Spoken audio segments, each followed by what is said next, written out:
Big Jook, who's Yo Gotti's older brother, just got killed after leading a feud. In 2024, gunfire shattered the calm of a Memphis restaurant parking lot. Within minutes, Anthony Big Jook Mims, the older brother of hip-hop mogul Yo Gotti, lay bleeding on the concrete. In the weeks that followed, rumors and street chatter exploded, fueled by a newly circulating video that some claim points to retaliation.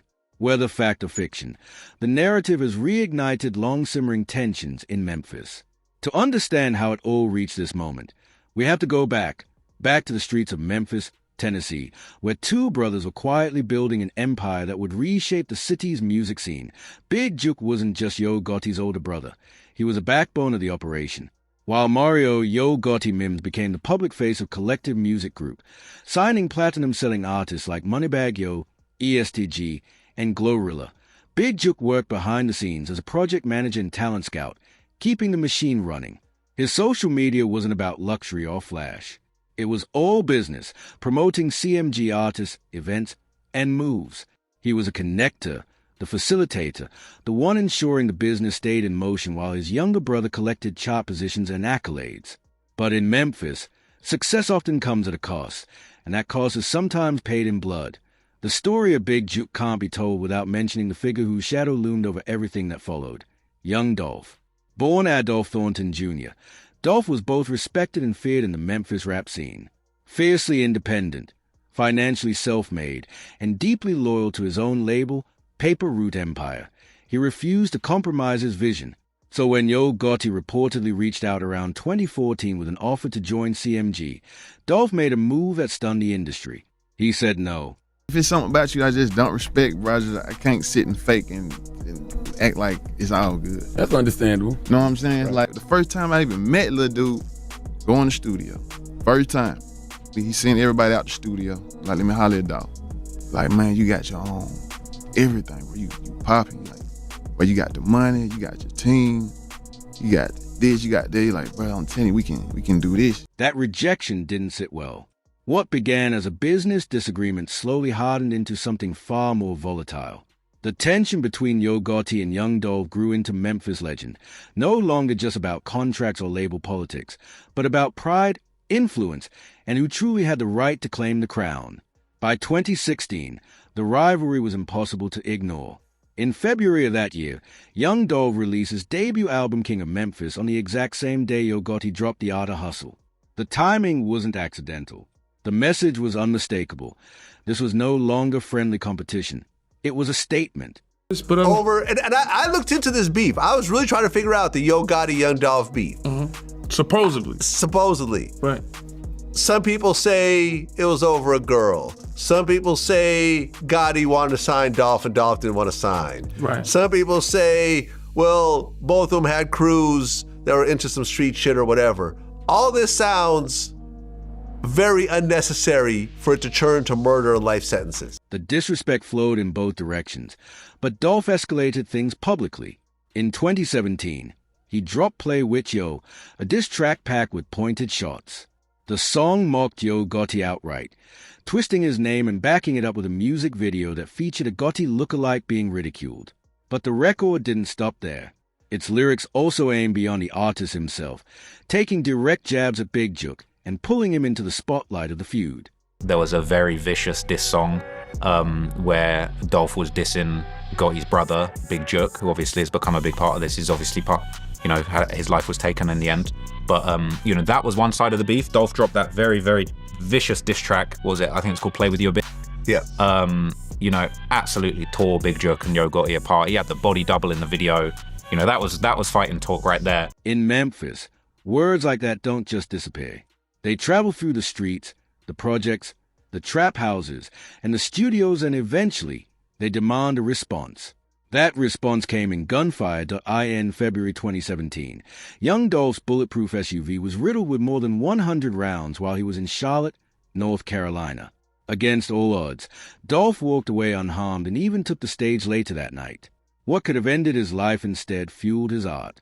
The incident inspired his album Bulletproof and the single 100 shots, turning a near-fatal moment into a defiant statement.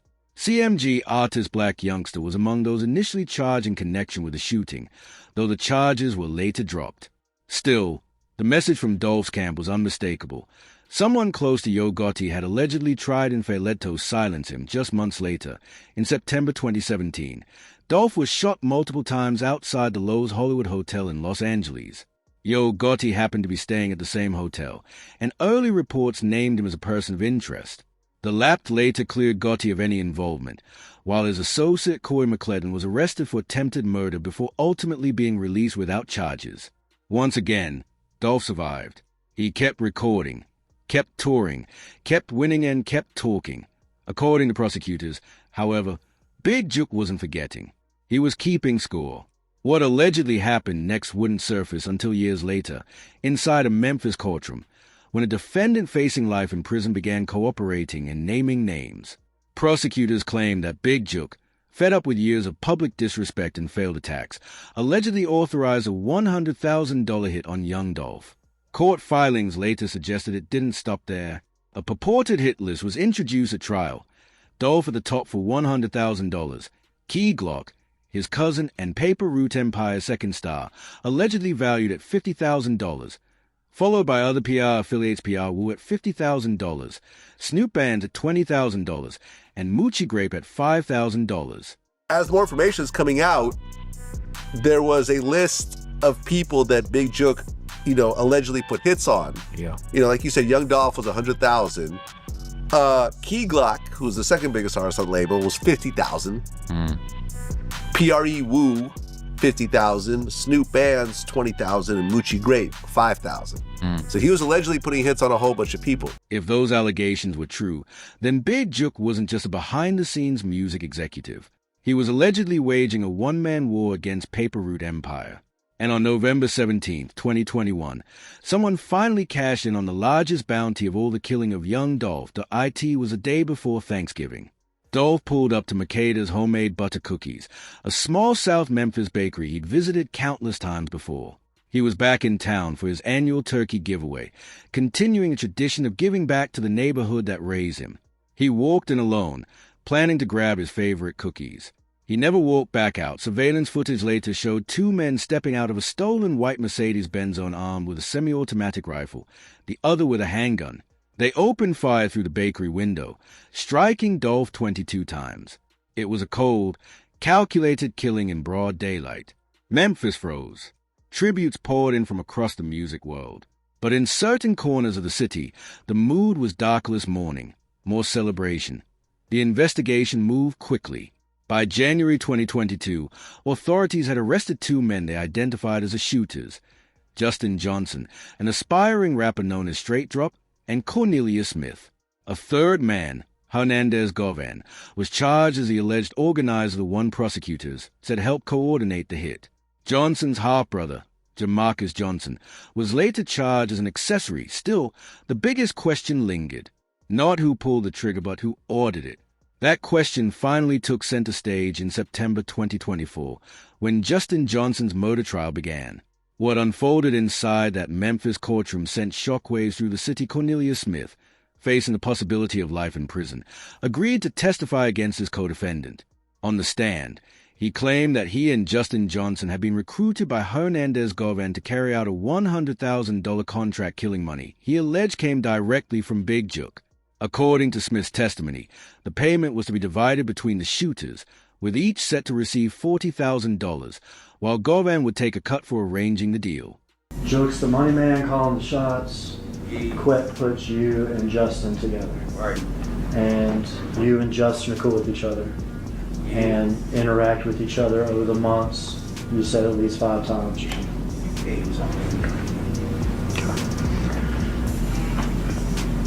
You're trying to, now we're back after the murder, you're trying to get your money. Right. You're having conversations with Justin, is that correct? Yeah, I was teasing his phone like, you know what I'm saying? I need their money for the party, you know what I'm saying? But this is where the story takes an even darker turn. According to Smith's testimony, the money they were promised never came. There was no $40,000 Paiute no six-figure reward. Instead, Smith said he received just $800 in total. $500 arrived through a letter sent from someone using Justin Johnson's phone. The remaining $300 he he claimed, was handed to his girlfriend on a street corner. For what prosecutors described as a contract killing, the payoff was barely enough to survive, let alone justify what had been done. This is from Justin's folks. Yeah, this from Justin's folks. All right, so now we've been paid about $800. Yeah.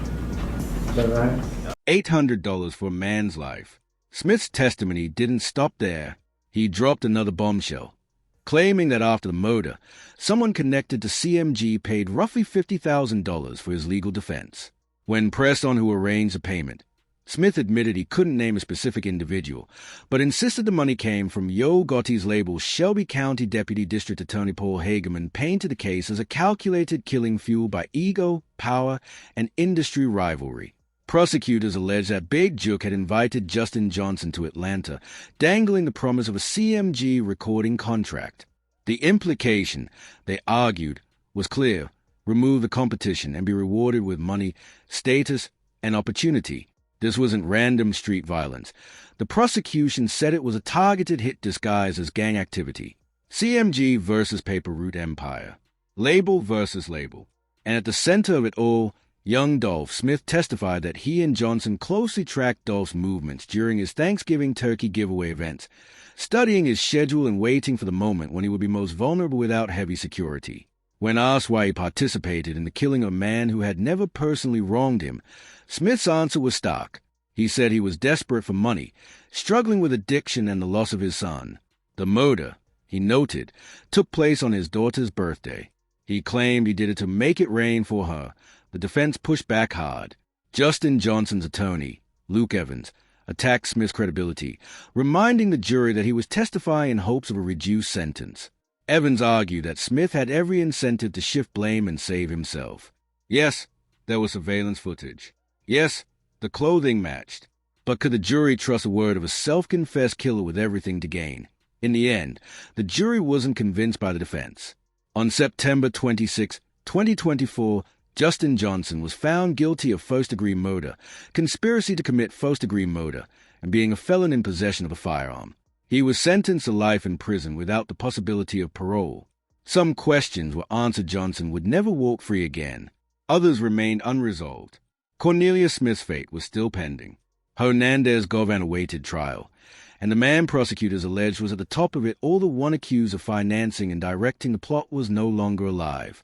Big Jook had been killed 9 months before the trial began, before he could be questioned, charged, or formally held accountable for the allegations against him. His death remains unsolved to this day.